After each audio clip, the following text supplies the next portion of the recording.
आप सभी लोग का स्वागत है प्रिसा IAS online and offline classes and YouTube channel पे, the only institute which is run by selected IAS officer and bureaucrats. जैसा कि आप लोग देख रहे हैं कि हम लोग एनसीईआरटी की श्रृंखला शुरू कर चुके हैं और उसमें काफ़ी क्लासेस हम कवर करते चुके, काफ़ी चैप्टर्स हमने कवर किया था। और आपको जब मैंने बीपीएससी और यूपीपीसीएस दोनों जब पेपर डिस्कस कर रहे थे तो हम आपको ये बताया था कि किस तरह से एनसीईआरटी में काफ़ी इंपॉर्टेंस है और एनसीईआरटी से चीज़ें होंगी। और देखेंगे आज जब मैं आपको एनसीईआरटी पढ़ाऊंगा अभी तो आपको हर पैराग्राफ से क्वेश्चन दिखाऊंगा जो कि ऑलरेडी आ चुका हुआ है। तो जैसे लिखा हुआ है जनरल साइंस यूपीएससी और स्टेट पीसीएस भी एनसीईआरटी से ही होगा। माई सेल्फ अनुज सर, और आपको हम बताएं कि कैसे आपको एनसीईआरटी पढ़नी है। साइंस की बात करें आपको, let's come to the science part. NCERT general science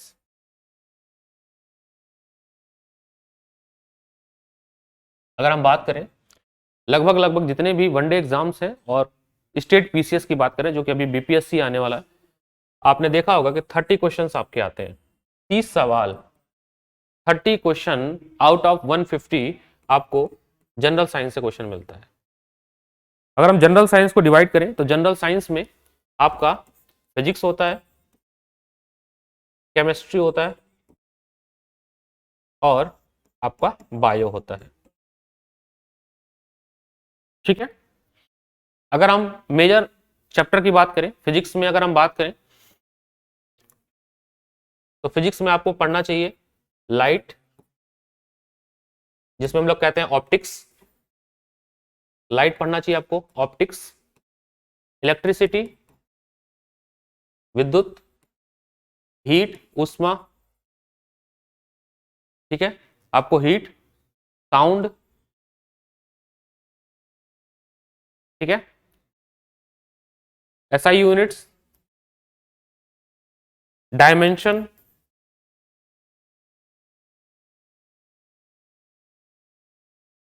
ठीक है, लाइट, इलेक्ट्रिसिटी, हीट, डायमेंशन। और कुछ रहेगा तो बता देना मुझे, लगभग और भी है टॉपिक, बाकी मैं इसको मिसलिनियस में रख देता हूं। और भी टॉपिक्स है मिसलिनियस।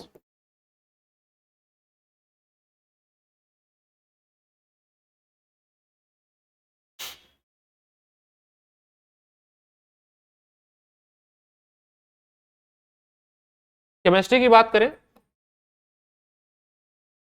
तो केमिस्ट्री में आपको पहला टॉपिक पढ़ना चाहिए एटम एंड मॉलिक्यूल, बेसिक यहीं से चालू होता है, atom and molecules. Second topic आपको पढ़ना चाहिए structure of atom, structure of atoms, ये बहुत ही बेसिक है, आपको परमाणु के बारे में पता होना चाहिए। उसके बाद आपको मॉडल्स के बारे में पता होना चाहिए, किसने कौन सा मॉडल दिया। उसके बाद आपको केमिकल रिएक्शन पता होना चाहिए। केमिकल रिएक्शन के बाद आपको अगला टॉपिक पढ़ना चाहिए acid base and salt, acid base and salt. Next topic आपको पढ़ना चाहिए metal and non metal, metal and non metal. अगला टॉपिक आपको पढ़ना चाहिए पीरियोडिक टेबल, पीरियोडिक टेबल। ठीक है, अगला आपको क्या पढ़ना चाहिए, पीरियोडिक टेबल पढ़ना चाहिए। और भी कुछ रिलेटेड जो है मिसलिनियस, नेक्स्ट टॉपिक मिसलिनियस में आपका सब कुछ कवर हो जाता है। मैं बात कर रहा हूं अपकमिंग जो 30 दिन है उसके हिसाब से मैं बता रहा हूं। ठीक है,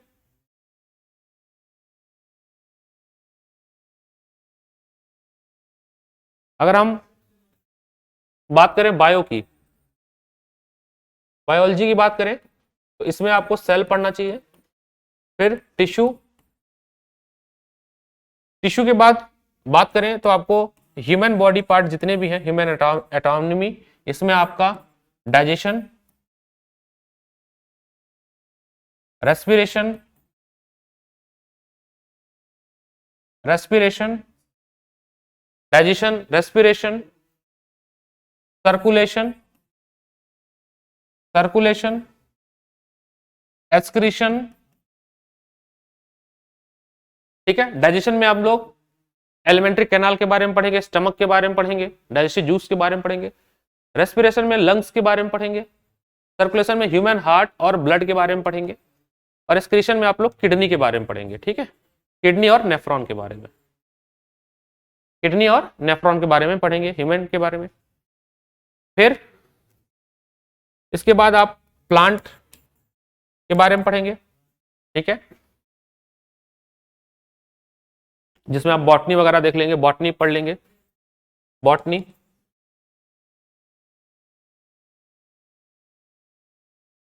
ह्यूमन में ही अगर हम बात करें तो यहां पे हमें कंट्रोल एंड कोऑर्डिनेशन भी पढ़ना है। ठीक है बेटा, कंट्रोल एंड कोऑर्डिनेशन भी पढ़ना है।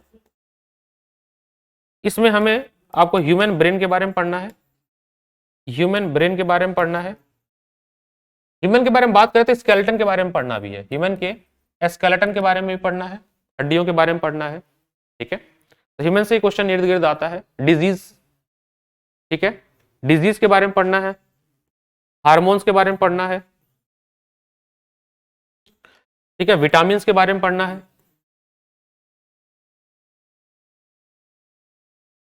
ये मोटा मोटा जो है पूरा एक जिस्ट है, मिनिमम इतना आपको कम से कम आना चाहिए। वैसे सिलेबस का कोई अंत नहीं होता है, सिलेबस बहुत कुछ है, बट अगर हम बात करें हमारे एग्जाम ओरिएंटेड जो हमारे पेपर में आने वाले हैं उसके हिसाब से अगर हम बात करें, जैसे फिजिक्स में इन्वेंशंस वगैरह आ जाता है, किसने क्या खोजा वो सब भी आता है, वो भी फिजिक्स का पार्ट है।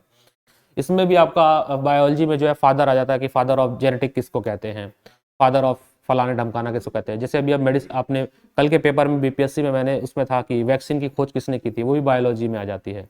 ऐसे कुछ डिस्कवरीज तो सब में है, वो डिस्कवरीज वगैरह हमें पढ़ना है। ठीक है, ये साइंस एंड टेक नहीं है, ये जनरल साइंस है केवल। ठीक है, हम बात कर रहे हैं केवल जनरल साइंस की।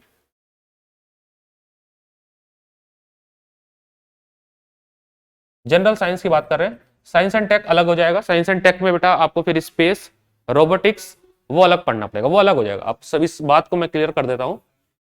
एक है आपका साइंस एंड टेक, तो इसमें जो है जैसे एक क्वेश्चन आया था बीपीएससी में, स्पेस से रिलेटेड क्वेश्चन आया था, रशिया वाला जो जापान और रशिया का मैंने आपको क्वेश्चन कराया था, इसमें हम स्पेस पढ़ेंगे, ये भी अलग से सेक्शन चलेगा।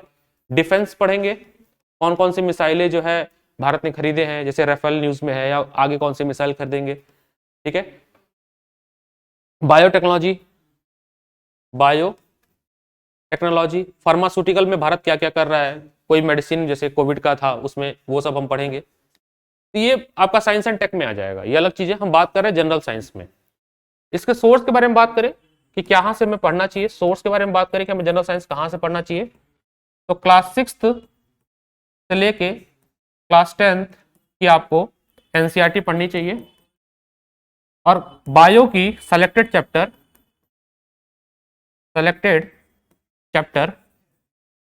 क्लास 11th की और 12th की, सारे नहीं पढ़ने हैं, मैं कह रहा हूं selected chapter. Again I am saying the selected chapter. जैसे कि क्लास 12th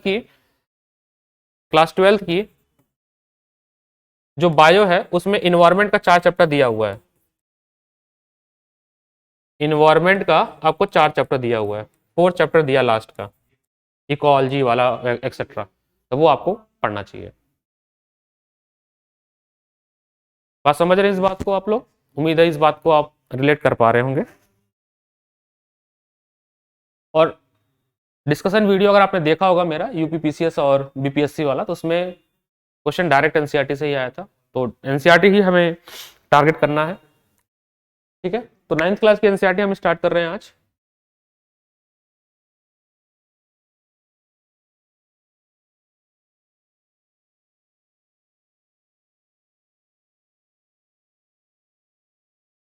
देखिए ये इंडेक्स खुला हुआ है क्लास 9th एनसीईआरटी, मैं आपको चैप्टर्स बता देता हूं क्या क्या एनसीईआरटी का ये जो चैप्टर्स और क्या क्या किस सेक्शन से रिलेटेड है।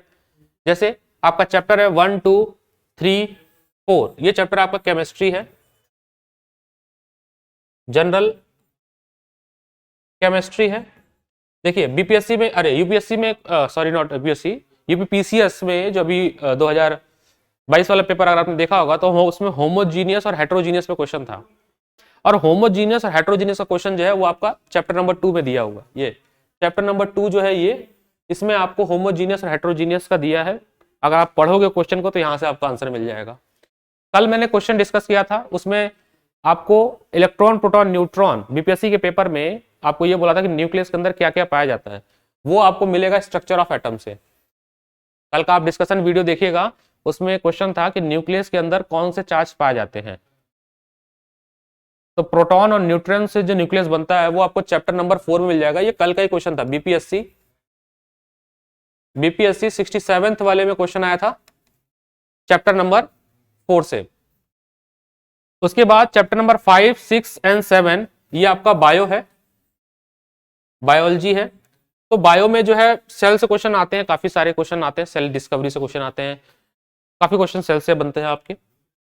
फिर अगर हम बात करें मोशन, ग्रेविटेशन और साउंड, ये आपका फिजिक्स है, फिजिक्स, जनरल फिजिक्स है ये डिस्ट्रीब्यूशन रहेगा आपका। कुछ 12 चैप्टर इंपॉर्टेंट है, क्लास 9th की ये इंडेक्स है।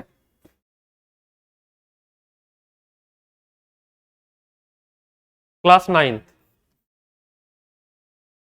General science.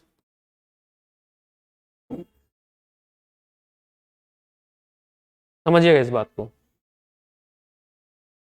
अब आप लोग बताइए, या मैं, आपका सजेशन होगा कमेंट में, अगर आप लिखते हैं तो मैं उस हिसाब से उसमें से कौन सा चैप्टर आपको चाहिए जो मैं शुरू कर सकता हूँ।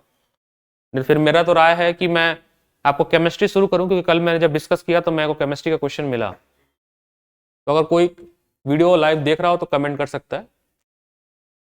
बट जैसा मैंने बीपीएससी का पेपर डिस्कस किया, उस बीपीएससी में जो मुझे क्वेश्चन मिला उसके हिसाब से मेरा मन है कि मैं आपको केमिस्ट्री स्टार्ट करूं।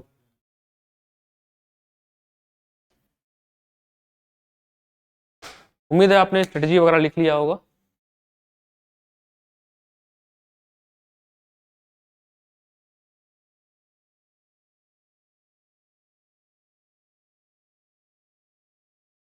तो एक काम करते हैं, हम लोग chapter number 3 atom and molecule शुरू करते हैं। सबसे आसान टॉपिक है ये, यहाँ से शुरू करते हैं। क्योंकि मैं देख रहा था कि बहुत सारे ह्यूमैनिटीज के बच्चे, मैंने सिंबल पूछा तो वो सोडियम का सिंबल नहीं बता पा रहे थे, एस बता रहे थे। सोडियम का सिंबल Na होता है। तो ये शुरू करते हैं एटम एंड मॉलिक्यूल से। ये पेज नंबर है 31 पे है, देखिए 31 पे आते हैं।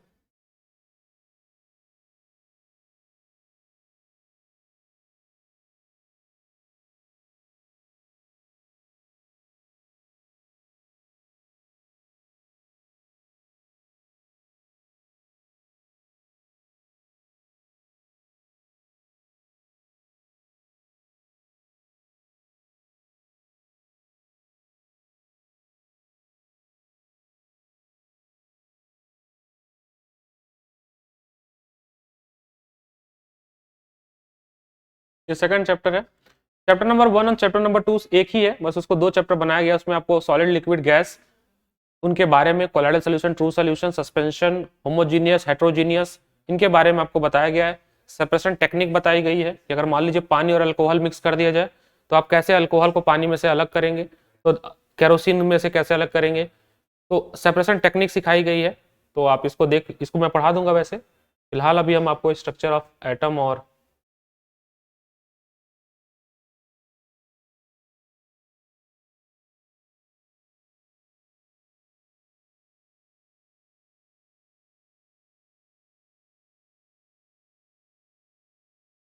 देखिए मिल गया।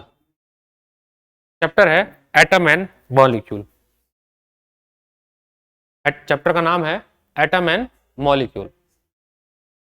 तो जैसे कि हमें पता है कि हमारे जितने इस दुनिया में सब्सटेंस जितने भी हैं, जो पदार्थ हैं, इंग्लिश में हम उनको मैटर कहते हैं, उनके पास कुछ स्पेस और वॉल्यूम है। जितने भी मैटर हैं उनके पास कुछ स्पेस और वॉल्यूम है। 500 बीसी में महर्षि खंड ने कहा था कि ये जो पृथ्वी है या जो पदार्थ है ये कुछ बेसिक तत्वों से मिलकर बना हुआ है, और उसकी जो सबसे छोटी यूनिट है उसको इन्होंने कहा था परमाणु। तब कोई साइंस की उतना ज्यादा साइंस डिस्कवर नहीं हुआ था। ये सारी ग्रंथि और फिलोसफिकल बातें थी कि अगर हम पदार्थ को तोड़ते जाएं, काटते जाएं, एक समय के बाद वो जो है उसका जो सबसे छोटा पार्टिकल्स होगा वो टूटना बंद हो जाएगा। उस सबसे छोटे पार्टिकल को, सबसे छोटे साइज को महर्षि खंड ने 500 बीसी में परमाणु बोला था। जो कि आगे चल के जब साइंस की डिस्कवरी हुई वैज्ञानिक, तो बताया गया कि वो जो परमाणु है वही, उसी को हम लोग आगे चल के क्या बोले, एटम। क्या बोले, एटम। हमने कहा कि एटम जो है सबसे छोटा और फंडामेंटल यूनिट है। ठीक है, तो यहां पे आपको प्राउड होना चाहिए कि साइंस तो बहुत बाद में डिस्कवर हुआ, और हमारे जो इतिहास, हमारा जो इंडिया के जो ग्रंथ हैं, हमारे जो वेद हैं, वो ऑलरेडी बहुत ही इनरिच साइंस के बारे में है। जैसे कि आप देखिए पुष्पक विमान के बारे में, एरोप्लेन बहुत बाद में डिस्कवर हुआ, बट रामायण में रावण के पास पहले से ही विमान था। तो हमारे पास, हमारे भारत के पास साइंस की नॉलेज बहुत पहले से है। तो 500 बीसी, देखिए कितनी पुरानी बात है, 500 बीसी में इंडियन फिलोसफर थे महर्षि खंड। जितनी भी ये फिलोसफिकल चीजें होती हैं, ये साइंस बेस्ड नहीं होती, कहने का मतलब ये रिसर्च बेस्ड नहीं होती है, इनका कोई प्रैक्टिकल कह सकते हैं लेबोरेटरी टेस्टेड नहीं होती है, ये एक थॉट प्रोसेस होता है। उस थॉट प्रोसेस में ये बताया गया था, महर्षि खंड ने कहा था कि अगर हम मैटर, जिसको पदार्थ बोलते हैं, उसको अगर हम डिवाइड करते जाएं तो अल्टीमेटली एक ऐसा समय आएगा कि जिसमें सबसे स्मॉलेस्ट पार्टिकल्स आपको मिलेगा, जिसका डिविजिबल पॉसिबल आगे नहीं है, मतलब आगे उसको ब्रेक नहीं कर सकते, और छोटे पार्टिकल को उन्होंने परमाणु बोला था। अनदर इंडियन फिलोसफर जो थे, ठीक है, उनका नाम है पकुदा कत्यामा। इन्होंने एलिबोरेट किया था इस डॉक्ट्रिन को। इन्होंने बोला था कि जो सबसे छोटे छोटे पार्टिकल्स हैं, यानी जो कण है, परमाणु हैं, इनके मिलने से, इनके कॉम्बिनेशन से ही जो है सृष्टि की रचना हुई है, यानी पदार्थ की रचना हुई है। थोड़ा और आगे बढ़ते हैं, साइंस बढ़ता है, तो ग्रीक फिलोसफर होते हैं डेमोक्रेटाइस एंड ल्यूस्पस। इन लोगों ने सजेस्ट किया था कि अगर हम चीजों को डिवाइड करते जाएं, सेम बात था, बस साइंटिफिक वे में इन चीजों को बताया कि एक इस फेज ऐसा आएगा कि फिर वो पार्टिकल जो है इनडिविजिबल हो जाएगा, मतलब अब वो ब्रेक होना बंद कर देगा, संभव नहीं होगा। जैसे आप ये समझिए, आप एक पेज ले लीजिए, आप उस पेज को फाड़ते जाइए, फाड़ते जाइए, फाड़ते जाइए, एक समय आएगा कि जिसके बाद वो पेज जो है वो फटना बंद हो जाएगा, मतलब इतनी छोटी वो साइज हो जाएगी कि फिर वो ब्रेक पॉसिबल नहीं है। वो जो स्टेज आएगा, उस स्टेज को उन्होंने बोला कि वो परमाणु है या वो एटम है। ठीक है, यहां अभी तक ये सारी जो लगभग 17वीं सेंचुरी और 18वीं सेंचुरी तक, 18वीं शताब्दी तक जितनी बातें कही जा रही थी, सारी ये फिलोसफिकल बातें थी। लेकिन 18वीं सेंचुरी के स्टार्टिंग में साइंटिस्ट जो है इस बात को लेके रिसर्च में जुड़ जाते हैं कि आखिर में सृष्टि की संरचना हुई कैसे, या मैटर जो इस समय एग्जिस्ट करता है उसकी कुछ तो होगी बेसिक, या किसी बेसिक बिल्डिंग ब्लॉक से तो बना होगा। उसके बाद आते हैं 18वीं सेंचुरी में साइंटिस्ट आते हैं, ये साइंटिस्ट के नाम पूछे जाते हैं, आप याद रखिएगा। एंटिनो लेवोशियर, जो कि एक नियम देते हैं, law of chemical combination. Law of chemical combination में ये दो नियम देते हैं, देखिए, एंटिनो एल लेवोशियर ये देते हैं, ये एक साइंटिस्ट है, केमिकल साइंटिस्ट है, इन्होंने लॉ ऑफ केमिकल कॉम्बिनेशन देते हैं। लॉ ऑफ केमिकल कॉम्बिनेशन में पहला लॉ देते हैं law of constant law of constant proportion, और दूसरा एक नियम था law of conservation of mass. ये दोनों नियम ये कहता है कि मान लीजिए, सबसे बेस्ट एग्जांपल मैं आपको बताता हूं कि मान लीजिए आपके पास चाय पत्ती है, टी लीफ है और मिल्क है।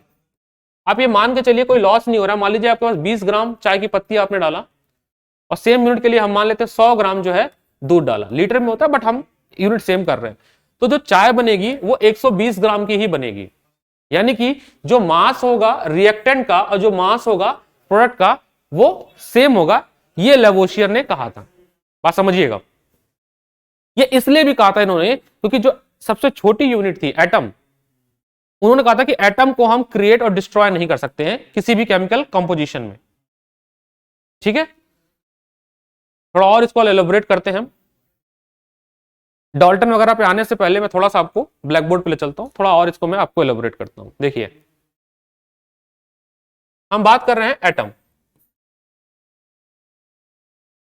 अगर हम बात करें एटम के बारे में, सबसे पहले जो कोई मॉडल रखा गया था वो रखा गया था जॉन डाल्टन द्वारा।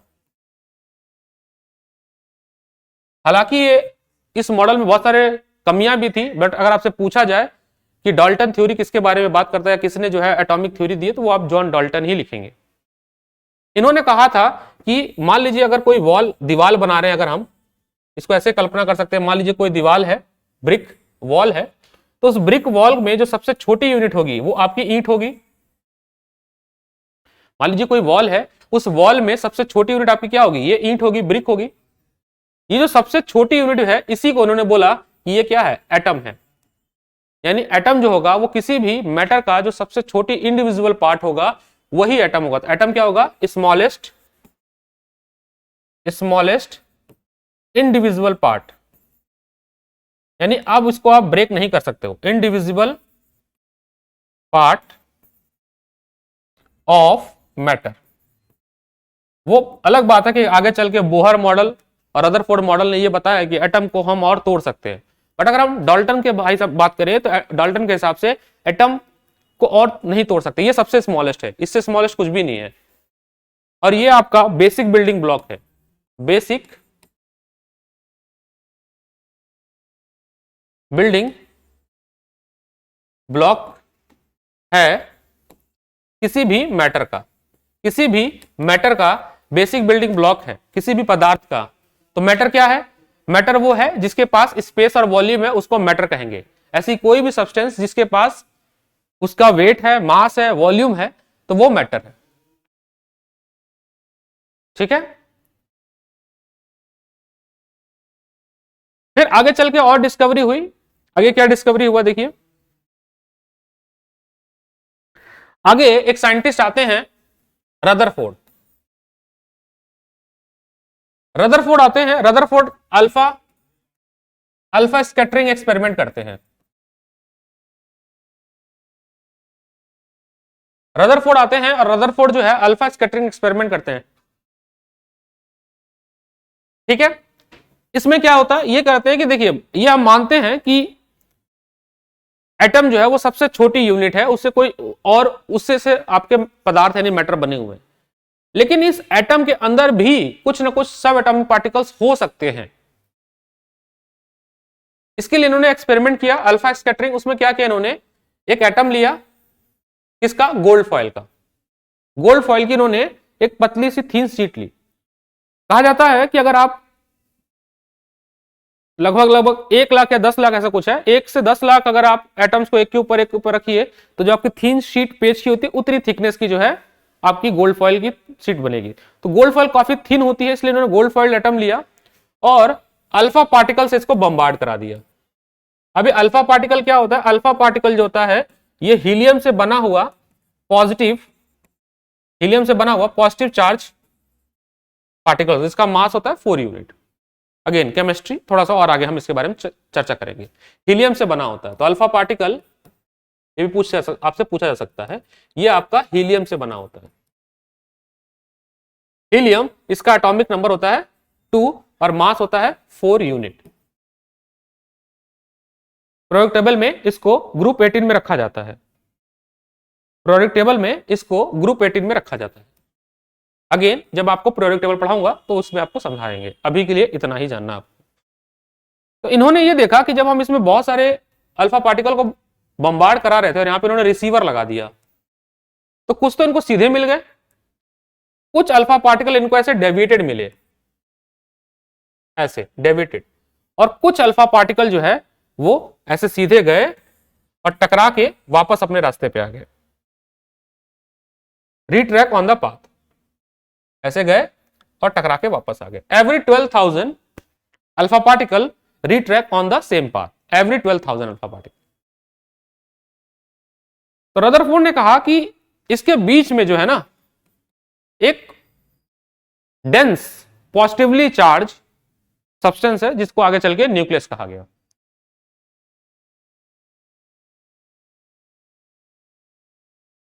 ठीक है,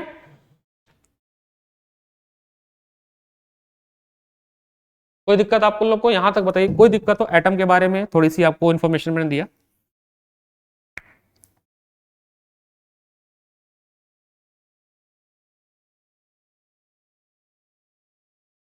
ठीक है, इसके बारे में और हम चर्चा करेंगे रदरफोर्ड और बाकी बोहर मॉडल के बारे में, स्ट्रक्चर ऑफ एटम में। बस अभी हम आपको यह समझा रहे हैं कि एटम जो है 3 और सब एटॉमिक पार्टिकल से मिलकर बना था। पहला इलेक्ट्रॉन, दूसरा प्रोटॉन और तीसरा न्यूट्रॉन। और एटम का जो न्यूक्लियस है, जो कि बीपीएससी क्वेश्चन हम लोग कल डिस्कस किए थे, इसमें ये दो चार्ज पाए जाते हैं, ये प्रोटॉन और न्यूट्रॉन। और जो एटम का मास होता है, मास ऑफ एटम जो होता है बेटा, ये आपका प्रोटॉन प्लस न्यूट्रॉन होता है। यही पूछा गया था आपके पेपर में कल। अगर आप कल का मेरा डिस्कशन वीडियो देखे थे तो यही क्वेश्चन था। ठीक है, एटॉमिक नंबर ही बता देता हूं क्योंकि यहां पे टॉपिक आ गया है। तो एटॉमिक नंबर होता है आपका कितने इलेक्ट्रॉन प्रेजेंट हैं एटम के अंदर, number of electron present in atom, या number of proton present in atom. Electron negative charge होता है, प्रोटॉन पॉजिटिव चार्ज होता है, और न्यूट्रॉन पे कोई चार्ज नहीं होता है, नो चार्ज। और चार्ज को हम लोग कूलम्स में नापते हैं। एसआई यूनिट जो होती है चार्ज की, एसआई यूनिट जो होती है चार्ज की, वो होती है Coulomb's. I hope it is clear here. किसी भी एटम में अगर मान लीजिए एटम है, इसमें अगर 6 प्रोटॉन है तो 6 इलेक्ट्रॉन भी होंगे। न्यूट्रॉन जो है वो कम ज्यादा हो सकता है, उसी वजह से आइसोटोप बनता है, वो हम कभी और डिस्कस करेंगे। अभी के लिए इतना ही, ठीक है। आई होप यहां तक चीजें समझ आ रही होंगी आपको, उम्मीद है। अब आते हैं वापस अपने एनसीईआरटी वाले पीडीएफ पे।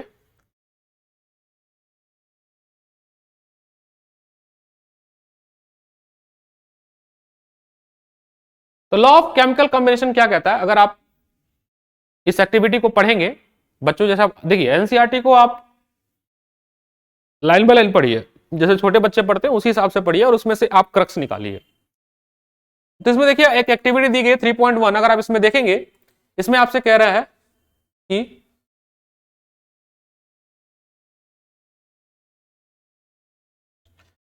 आपको एक बीकर दिया गया है, इस बीकर में दो सोल्यूशन है एक्स और वाई, और सोल्यूशन एक्स में हम लोग रख रहे हैं कॉपर सल्फेट, और वाई में हम रख रहे हैं सोडियम कार्बोनेट, और दोनों को मिक्स कर दिया हमने। समझिएगा,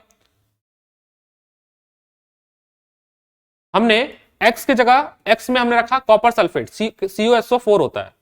ये कैसे लिखा गया फॉर्मूला थोड़ी देर में आप सीख जाओगे। कॉपर का सिंबल होता है Cu, और इसकी वैलेंसी होती है +2, और सल्फेट का सिंबल होता है SO4, वैलेंसी होती है -2। अब ये वैलेंसी क्या होती है, इसमें जो चार्ज लिखा गया, किसी भी आयंस के ऊपर जो चार्ज होता है उसको वैलेंसी कहते हैं। वैलेंसी क्या चीज होती है, वैलेंसी होती है आपकी किसी भी एटम द्वारा कितने इलेक्ट्रॉन वो डोनेट कर सकता है या कितने इलेक्ट्रॉन वो गेन कर सकता है, उसको हम लोग वैलेंसी कहते हैं। या ये भी कह सकते हैं कि किसी भी एटम का जो उसकी कंबाइनिंग कैपेसिटी होती है कि वो कितने लोगों के साथ अपने बॉन्ड बना सकता है, उसको हम लोग वैलेंसी बोलते हैं। अगर किसी एटम के ऊपर पॉजिटिव चार्ज है तो उसको हम लोग कैटायन बोलते हैं, और वो मेटल्स होते हैं, पॉजिटिव चार्ज वाले मेटल्स होते हैं। याद रखिएगा, किसी सब्सटेंस के ऊपर, मेटल के ऊपर हमेशा पॉजिटिव चार्ज होता है, और नॉन मेटल के ऊपर हमेशा नेगेटिव चार्ज होता है। और इसीलिए मेटल को हम लोग इलेक्ट्रो पॉजिटिव बोलते हैं और नॉन मेटल को इलेक्ट्रो नेगेटिव कहते हैं। मेटल्स हमेशा डोनर होते हैं, इलेक्ट्रॉन दे देते हैं बॉन्ड बनाने के लिए, और नॉन मेटल हमेशा गेनर होते हैं, इलेक्ट्रॉन ले लेते हैं बॉन्ड बनाने के लिए। इसके बारे में और चर्चा हम मेटल और नॉन मेटल चैप्टर में ऑलरेडी इसकी जो है जिक्र करेंगे, चैप्टर क्लास 10 की जब हम पढ़ेंगे। अभी फिलहाल हम आपको थोड़ा सा जिस्ट दे रहे हैं ताकि आप कनेक्ट कर पाओ। कह रहे हैं कि अगर हम X और Y जो है आपका सोडियम कार्बोनेट, सोडियम कार्बोनेट होता है Na2CO3। अब आपको हम और बता दें, कार्बोनेट का सिंबल होता है CO3, और इस पे चार्ज होता है -2। अब जब हम दोनों को मिक्स करेंगे तो हमें XY मिलेगा, एक सब्सटेंस मिल जाएगा। अब ये क्या बनेगा नया प्रोडक्ट, वो तो बात की बात है, बात की बात इन द सेंस है वो हायर क्लासेस में, फिर भी मैं यहां पे आपको बता देता हूं। अगर हमने कॉपर सल्फेट लिया CuSO4 और sodium carbonate that is Na2CO3, तो जो नया सब्सटेंस आपका बनेगा वो सोडियम सल्फेट बनेगा, NaSO4, ठीक है, यहां पे ट्वाइस आ जाएगा, और कैल्शियम कार्बोनेट बनेगा। हम आपको ये बता दें कि इसमें कहने का मतलब ये था कि मान लो ये आपका है 20 ग्राम, ये है 40 ग्राम, यानी कि टोटल सम हुआ क्या 60 ग्राम इनका ऐड करके। तो जो सब्सटेंस हमारा ये बनेगा सर, ये भी 60 ग्राम का ही बनेगा। ये कहने का मतलब है law of conservation of mass. Law of conservation of mass कहता है कि किसी भी केमिकल रिएक्शन में एटम का जो मास है वो डिस्ट्रॉय नहीं होता है, ना ही क्रिएट होता है।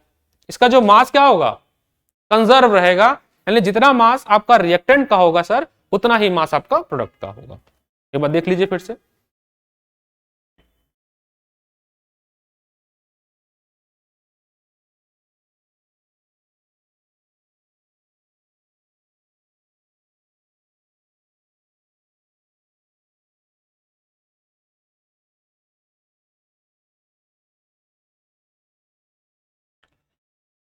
The law of conservation of mass states that mass can neither be created nor be destroyed in a chemical reaction. ये रहा, ये डेफिनेशन है आपका। आपसे डेफिनेशन नहीं पूछा जाएगा बट आपको पता होना चाहिए। Law of conservation of mass states that mass can neither be created nor be destroyed in a chemical reaction. Chemical reaction क्या होता है, दो तरह के रिएक्शन होते हैं या दो तरह के चेंज होते हैं। There's a two type of change. Change जो है वो दो तरह के होते हैं।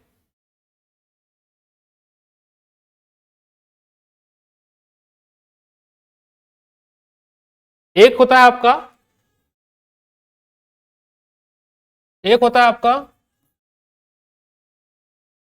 फिजिकल चेंज, दूसरा होता है आपका chemical change. Physical change, physical process, जैसे कि सॉलिड को हमने पिघलाया तो लिक्विड बन गया, ये क्या हो गया, फिजिकल चेंज हुआ।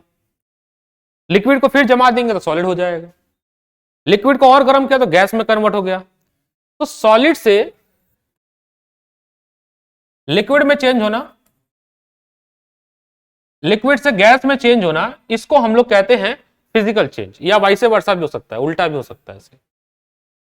सॉलिड लिक्विड गैस क्या होता है, सॉलिड में एटम काफी कंपैक्ट होते हैं। अगर हम सॉलिड की बात करें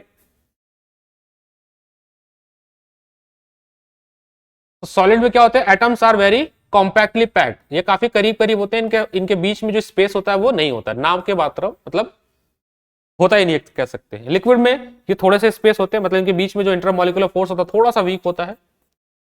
और गैस में तो ये फोर्स बहुत ज्यादा वीक होता है, मतलब atoms are very far away. ये सॉलिड लिक्विड गैस के बारे में चैप्टर नंबर 1 इसी क्लास के चैप्टर नंबर 1 में दिया हुआ है, तो वो तो हम आपको पढ़ा देंगे। अभी हम इसको रिलेट करने के लिए आपको बता रहे हैं। केमिकल चेंज की बात करें अगर हम, तो ऐसा चेंज जिसमें हम वापस ना जा सके, जैसे आपने मिल्क लिया और मिल्क से कर्ड बन गया, दही, तो आप कर्ड से वापस मिल्क में नहीं जा सकते हैं, समझिएगा इस बात को। आप जो है दही से वापस दूध नहीं बना सकते हैं, क्योंकि इसमें बायोलॉजिकल प्रोसेस हुए हैं। ठीक है, वैसे ग्रेप्स से हमने अल्कोहल बना लिया, अंगूर से हमने अल्कोहल बना लिया, तब अल्कोहल से आप वापस ग्रेप्स नहीं बना पाएंगे, फर्मेंटेशन बोलते हैं इसको, है ना। ये सारे जो चेंज होते हैं इसमें हम क्या होता है कि एटम्स का अरेंजमेंट होता है, एटम का अरेंजमेंट होता है, रीअरेंजमेंट ऑफ एटम होता है। और रीअरेंज, आप इसको सरल भाषा में समझाएं कि मान लीजिए ये पहले ग्रेप्स का एटम रहा होगा और अल्कोहल जब बना तो मान लीजिए ऐसा एटम बन गया ये। तो यहां पे law of conservation of mass कहता है कि जो मास होगा वो चेंज नहीं होगा, बस इसका अरेंजमेंट चेंज हो जाएगा, एटम के अरेंजमेंट चेंज हो जाएंगे। समझने की कोशिश करिएगा। तो केमिकल रिएक्शन में atom can neither be create और डिस्ट्रॉय, एटम को हम क्रिएट और डिस्ट्रॉय नहीं करते, इस बात को समझिएगा, इनका अरेंजमेंट चेंज हो जाता है। समझ रहे हैं इस बात को, ठीक है। तो केमिकल चेंज और फिजिकल चेंज में आपको इतना पता होना चाहिए, ठीक है। ग्रेप्स अल्कोहल बड़ा आप देख के बड़ा मजा आ गया होगा आपको, है बिहार में बंद है अल्कोहल, बैन है मत, ठीक है। तस्करी तो देखिए होता रहता है, वो अलग बात है। तो वो था ना एक एपिसोड, चल मैं देख भी रहा था, आइए ना हमारा बिहार में, तो ऐसे ही है कुछ। अगला जो लॉ है, लॉ ऑफ कांस्टेंट प्रोपोर्शन, ये देखिए बड़ा इंटरेस्टिंग है। इसको मैं सरल भाषा में आपको समझाता हूं कि मान लीजिए आपने एक ग्लास रूह अफ़ज़ा बनाया, आप समझिए आपने एक ग्लास रूह अफ़ज़ा बनाया, सबसे सरल भाषा में समझाने की कोशिश करते हैं। और ये जो आपने ये भी रूह अफ़ज़ा या जो भी है मिल्क शेक वगैरह कुछ भी बनाया, अगर हम इसमें से 10 ग्राम या हम चलो 10 ग्राम रूअफ़ज़ा या वो जूस हम निकाल लेते हैं और उसके टेस्ट को चेक करते हैं, तो उसका जो 10 ग्राम का टेस्ट होगा वही टेस्ट आपका ये पूरे ग्लास का भी होगा। तो लॉ ऑफ कांस्टेंट प्रोपोर्शन कहता है कि किसी भी एटम में, किसी भी कंपाउंड में, कोई भी कंपाउंड है उसमें जो एटम प्रेजेंट है उनका रेशियो फिक्स है। समझ रहे इस बात को? इसका जो बेस्ट एग्जांपल ये है कि अगर हम वाटर ले लें और ये पानी कहीं का भी ले लें, तो वाटर बनाने के लिए हमें 2 हाइड्रोजन की जरूरत पड़ेगी और 1 ऑक्सीजन की जरूरत पड़ेगी, हमेशा 2:1 हमें चाहिए होता है। अगर हम इसके मास की बात करें तो हाइड्रोजन का जो मास होता है वो 1 ग्राम होता है, यानी 1 यूनिट होता है, और ऑक्सीजन का होता है 16। इसको जब डिवाइड करेंगे तो ये आएगा 1:8। यानी हम पानी का सोर्स कोई भी ले लें, कहीं से भी, चाहे वो डिस्टिल वाटर हो, चाहे बिस्लेरी का पानी हो, चाहे वो समुद्र का पानी हो, कहीं का भी पानी हो, पानी से फर्क नहीं पड़ता, वाटर कहीं का भी हो, उसमें जो रेशियो होगा हाइड्रोजन और ऑक्सीजन का बाई मास वो 1:8 ही होगा। ये फिक्स है। यानी कि मुझे अगर 9 ग्राम पानी बनाना है, if I have to make a 9 gram of water, तो मुझे 2 चीज चाहिए होगा, 1 ग्राम मुझे हाइड्रोजन लगेगा और 8 ग्राम मुझे ऑक्सीजन लगेगा, तब जाके मुझे 9 ग्राम पानी मिलेगा। ये रेशियो हो, हम इसको कैरी फॉरवर्ड करेंगे चाहे हमें कितनी भी क्वांटिटी में बनाना होगा। ऐसे ही अगर हमें अमोनिया बनाना पड़े NH3, तो ये 3:14 होता है, क्योंकि नाइट्रोजन का होता है 14 मास और हाइड्रोजन का 1 होता है, 3:14 हो गया। तो इसको हम लोग ऐसे भी लिखते हैं 14 आपके बुक में 14:3 लिखा हुआ है, 14:3, यानी नाइट्रोजन आपको 14 ग्राम चाहिए होगा और हाइड्रोजन आपको 3 ग्राम चाहिए होगा। मतलब कहने का सेंस है, अगर आपको 17 ग्राम अमोनिया बनाना है तो आपको 14 ग्राम नाइट्रोजन लगेगा और 3 ग्राम हाइड्रोजन लगेगा। बात समझने को, उसके कांस्टेंट प्रोपोर्शन का मतलब ये होता है। जैसे कहते हैं ना देसी कि भैया चाय बना दें आपके लिए, बोले हाँ बना दीजिए, तो कितना चम्मच शुगर लीजिएगा, बोले 1 चम्मच। तो जैसे 1 चम्मच शुगर हो गया, मान लीजिए जितना भी ग्राम होता है 10 ग्राम पकड़ लीजिए, और जो आपके चाय की क्वांटिटी है वो 20 ग्राम, यानी आप हमेशा 10:20 यानी ऐसे समझ लीजिए, शुगर है आपका 10 ग्राम और चाय है मान लीजिए 100 ग्राम, यानी आप हमेशा 1:10 वाला चाय पीते हैं। सबसे आसान तरीका ये बता, मतलब आपको चाय अगर पीनी है तो 1:10। तो घर में जब जाइएगा कहीं किसी मेहमान के घर, तो बोलेगा चाय बना दीजिए, तो थोड़ा तो 1:10 तो चकबका जाएगा वो, है ना, कंफ्यूज हो जाएगा, अरे क्या कह रहे हो भैया, देसी भाषा में कहा 1:10, इतना नहीं पढ़े हैं, आइए ना बिहार में। तो बोला अरे ऐसा है कि आप 10 ग्राम चीनी डाल देना और 100 ग्राम दूध डाल देना, ये कहना चाह रहे हैं। बोले अच्छा ऐसे बोलो ना सरल भाषा में, ठीक है। तो कांस्टेंट प्रोपोर्शन का मतलब होता है कि कितने रेशियो में या कितने मात्रा में क्या सब्सटेंस प्रेजेंट है किसी चीज में। जैसे लड्डू उड्डू खाते हैं तो उसमें चीनी है, ड्राई फ्रूट्स है, तो कितना कितना रेशियो में, जैसे मिठाई वाले लोग हैं वो ड्राई फ्रूट डालते हैं, तो वो रेशियो फिक्स होता है मिठाई वालों का, दुकानदारों का, है ना। जैसे जो फेमस होते हैं मिठाई वाले, उनका आप लड्डू कभी भी खाइए आपको वही टेस्ट मिलेगा, 1 साल बाद भी आप खरीद के खाते हैं उसी दुकान से, तो वही, क्योंकि उनका रेशियो फिक्स है, वो ग्रेडियंट जो डालते हैं सामान उसका रेशियो पैरामीटर बना है, पैमाना बना हुआ है। तो वैसे ही जो है एक साइंटिस्ट थे लेवोशियर, ये याद रखिएगा, लॉ ऑफ कांस्टेंट प्रोपोर्शन किसने दिया था, तो ये नाम याद रखिएगा, लेवोशियर ने दिया था, लेवोशियर ने दिया था, मैं यहां पर लिख देता हूं, लेवोशियर ने दिया था, ये साइंटिस्ट का नाम याद रखिएगा, लेवोशियर। देखो नाम हम लोग भारतीय है तो नाम बहुत सीधा सीधा नहीं होगा, ये सब बाहर के लोग हैं, टेढ़ा मेढ़ा नाम होगा, चिंटू पिंटू नहीं होगा, चिंटू ने दिया, आसान हो जाए हमारे लिए, है ना, धर्मेंद्र जी ने दिया, नाम कठिन ही होगा। तो लेवोशियर ने दिया था ये साइंटिस्ट, इन्होंने लॉ ऑफ कांस्टेंट प्रोपोर्शन दिया था, ठीक है, याद रखिएगा इस बात को। तो 2 नियम थे, यहां पे लिखा हुआ है, this law state that in a chemical substance element are always present in a definite proportion, ये रहा।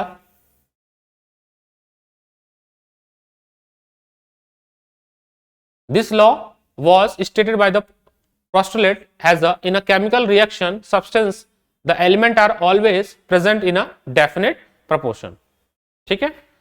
अगले साइंटिस्ट आते हैं जॉल डाल्टन।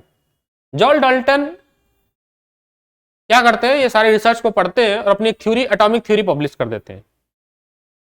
जॉल डाल्टन इंग्लैंड में पैदा हुए थे 1766 में, और ये बहुत ही गरीब वीवर फैमिली में हुए थे। वीवर फैमिली कौन होता है, जो कपड़े वगैरह का काम करता है, बुनाई का जो काम करता है, उसके परिवार में पैदा हुए थे।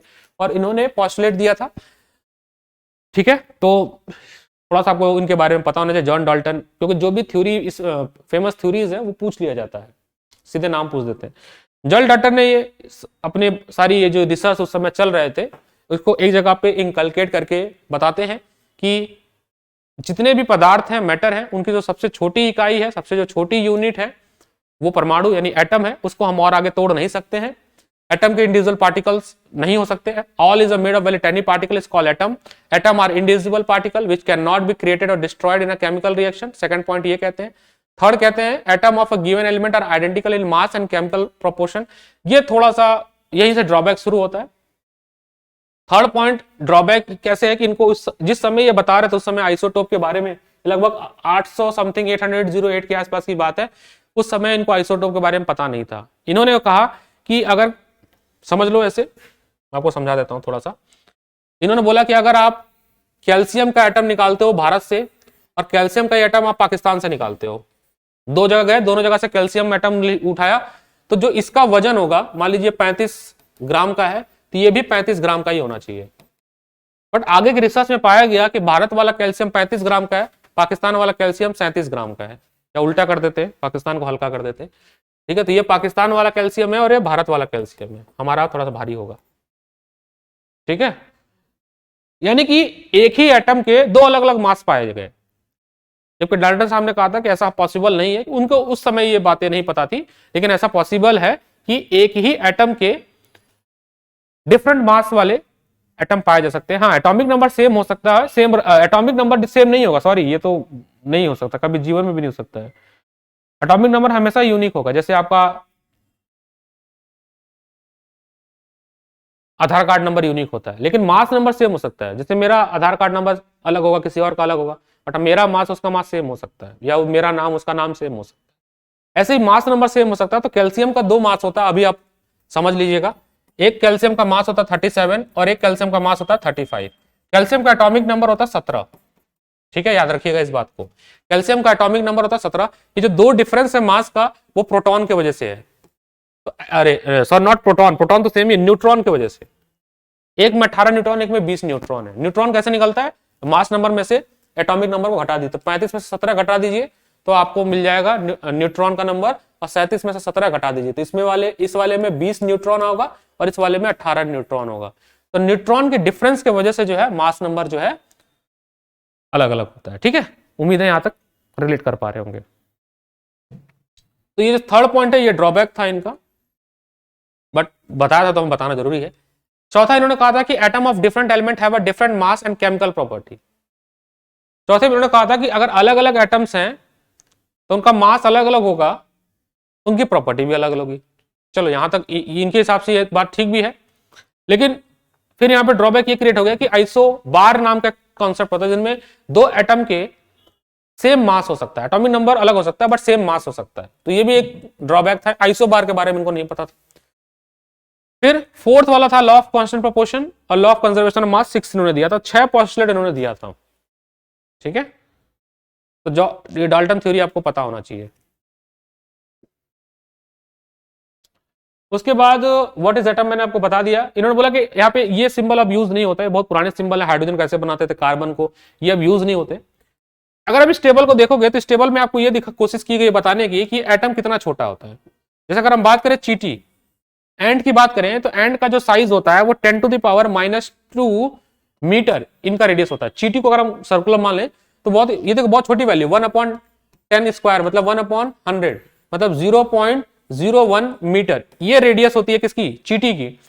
और हाइड्रोजन एटम जो सबसे छोटा होता है उसका देखिए 10 टू द पावर -10 मीटर, तो काफी छोटा है, यानी हम एटम को नेकेड आइज से नहीं देख सकते। बस इतना कहने का मकसद था कि atom are very small which can not be see by the naked eyes, ठीक है। ओके, सिंबल, आपको कुछ सिंबल याद होने चाहिए। जैसे मैं आपको सिंबल में काफी बच्चों को नहीं पता होता, बेसिक सिंबल आपको पता होना चाहिए। तो सिंबल को नाम कौन देता है? एक संस्था है IUPSC। एक सेकंड में इसको वेरीफाई कर लेता हूं, नॉट IUPSC, हाँ ये रहा, ये भी पूछा जाता है IUPAC, international union pure applied chemistry. Full form है इसका international union pure applied chemistry. ये सिंबल देती है, मतलब नामांकन यही करती है। तो इसका नामांकन ये है कि जनरली हमें एटम का नाम लिखने के लिए इसका फर्स्ट लेटर लेते हैं इंग्लिश में। अगर वो लेटर किसी को हमने दे दिया तो सेकंड लेटर, जैसे कार्बन को हमने C से रिप्रेजेंट किया तो कार्बन असाइन हो गया। बाद में कैल्शियम खोज लिया गया, तो कैल्शियम के लिए क्या किया, C तो दे नहीं सकते, दे चुके हैं, तो उसका सेकंड लेटर लेंगे बट स्मॉल में, तो Ca। अगला क्लोरीन खोज लिया गया, तो क्लोरीन को C देंगे, उसका सेकंड लेटर लेंगे। अगर मान लो वो नहीं तो थर्ड लेटर लिया, क्लोरीन हो गया Cl। बट जो भी सेकंड या थर्ड लेटर लेंगे वो स्मॉल में लेंगे। बट कुछ ऐसे भी सब्सटेंस है जो कि उनके फर्स्ट और सेकंड लेटर से नहीं, उनके ग्रीक और लैटिन वर्ड, जैसे पोटेशियम का Na होता है क्योंकि उसका लैटिन वर्ड कुछ और है। गोल्ड का देखिए, गोल्ड का क्या होता है Au, सिल्वर का होता है Ag। ये सारे अलग नाम जो है लैटिन वर्ड से लिए, इनके ग्रीक वर्ड से लिए गए हैं। तो ये नाम सिंबल आपको पता होना चाहिए। एल्युमिनियम का Al, आर्गन का Ar, बैरियम का Ba, बोरॉन का B, ब्रोमाइन का Br, कैल्शियम का Ca, कार्बन का C, क्लोरीन का Cl, कोबाल्ट का CO। ठीक है, अब बच्चों को ये कंफ्यूजन होता है, देखिए ये CO और CO दोनों अंतर है।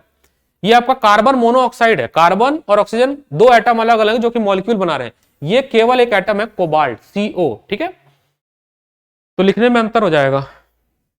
कॉपर का Cu, फ्लोरीन का F। देखिए आयरन का याद रखिएगा Fe होता है आयरन का, फेरस होता है तो आयरन का A होता है। गोल्ड का Au, हाइड्रोजन का H, आयरन का आयोडीन का I, आयरन का Fe, लेड का Pb, मैग्नीशियम का Mg, नियोन का Ne, नाइट्रोजन का N, ऑक्सीजन का O, पोटेशियम का K, सिलिकॉन का Si, सिल्वर का Ag, सोडियम का Na, सल्फर का S, यूरेनियम का U और जिंक का Zn।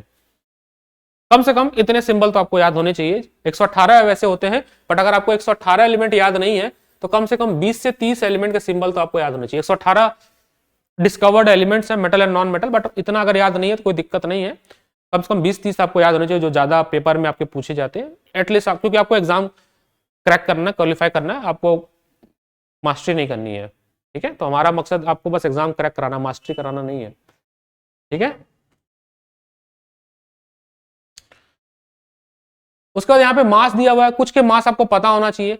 तो एक्चुअली क्या हुआ, जब एटॉमिक मास बना रहे थे तो एटॉमिक मास बनाने के लिए जो बेस लिया गया वो कार्बन को लिया गया, कार्बन 12 का आइसोटोप को लिया गया। तो 1 एटॉमिक मास यूनिट ये होता है 1/12 ऑफ कार्बन 12। तो कार्बन 12 क्यों लिया गया, क्योंकि नेचर में कार्बन ज्यादा पाया जाता है। तो ऐसे सोच लो कि अगर मान लो कार्बन का, इसको ऐसे एग्जांपल भी देगा कि कार्बन को एक आप